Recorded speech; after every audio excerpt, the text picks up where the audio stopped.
श्री स्वामी समर्थ. जयशंकर. स्वामी जेव्हा समाधीस्थ झाले तेव्हा स्वामींनी आपल्याला सांगितलं होतं, हम गया नाही जिंदा आहे. आणि खरंच स्वामी आपल्याबरोबर नेहमी असतात.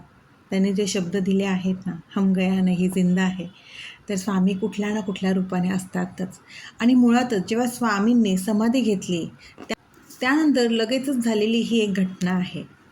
ही घटना मनापासून लक्ष देऊन ऐका, म्हणजे खरंच स्वामी आहेत याची प्रचिती येत असते. आपल्या स्वामींनी महाराजांनी जेव्हा देह सोडण्याची लीला केली त्यानंतर महाराजांचा पवित्र देह हा त्यांच्या परमशिष्य म्हणजे चोळप्पा महाराजांच्या वाड्यात नेण्यात आला होता, जिथे आज आपल्या स्वामींचा समाधी मठ आहे.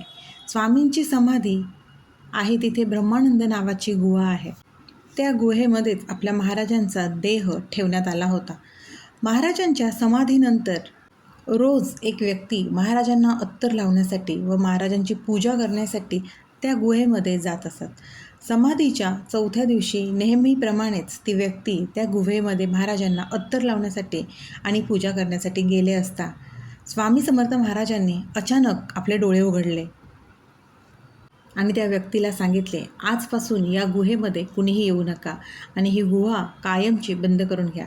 त्या दिवसापासून ही गुहा कायमची बंद करून घेण्यात आली. त्यानंतर तिथे कुणीही प्रवेश करत नव्हतं. महाराजांना अत्तर लावण्यासाठी, त्यांची पूजा करण्यासाठी त्या गुहेमध्ये जाणारी व्यक्ती दुसरी तिसरी कुणी नसून स्वामी समर्थांचे परम लाडके परमशिष्य म्हणजेच बाळप्पा महाराज हे होते.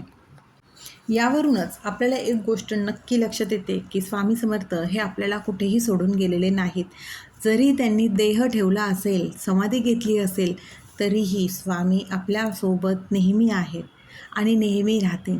म्हणूनच स्वामींनी दिलेल्या त्यांच्या अभयवचनाप्रमाणेच, भिवू नकोस मी तुझ्या पाठीशी आहे, हम गया नाही जिंदा आहे, खरंच महाराज आहेत आणि महाराजांनी सांगितल्याप्रमाणे ते खरंच आपल्या पाठीशी असतात. फक्त आपला विश्वास त्यांच्यावरती असायला हवा, आपले कर्म प्रामाणिक असायला हवे. महाराज आपले कर्म किती प्रामाणिक आहेत ते बघतात. आपण किती वेळ पूजा करतोय, पारायण करतोय हे बघण्यापेक्षा आपण कुणासोबत किती चांगलं वागतोय, आपले कर्म किती प्रामाणिक ठेवतोय हे मुळात स्वामी बघत असतात. म्हणूनच आपले कर्म प्रामाणिक असतील तर महाराज आपल्याला नक्की मदत करतात. महाराजांनी देह सोडला असेल तरी महाराजांचं तत्त्व अजूनही तितकं जागृत आहे. त्या तत्त्वाला ओळखा, त्या शक्तीला ओळखा. खरंच स्वामींवरती विश्वास ठेवून प्रत्येक कार्य करा.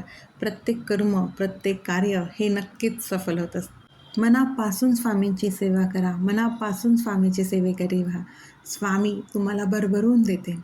मागायची वेळही येत नाही, इतकं स्वामी आपल्यासाठी करतात. स्वामी सेवेत येणं सोपं आहे, टिकून राहणं गरजेचं आहे आणि स्वामी सेवेत टिकून राहा. स्वामींचा अनुभव नक्कीच येईल. श्री स्वामी समर्थ. अशक्य ही शक्य करतील स्वामी, अशक्य ही शक्य करतील स्वामी.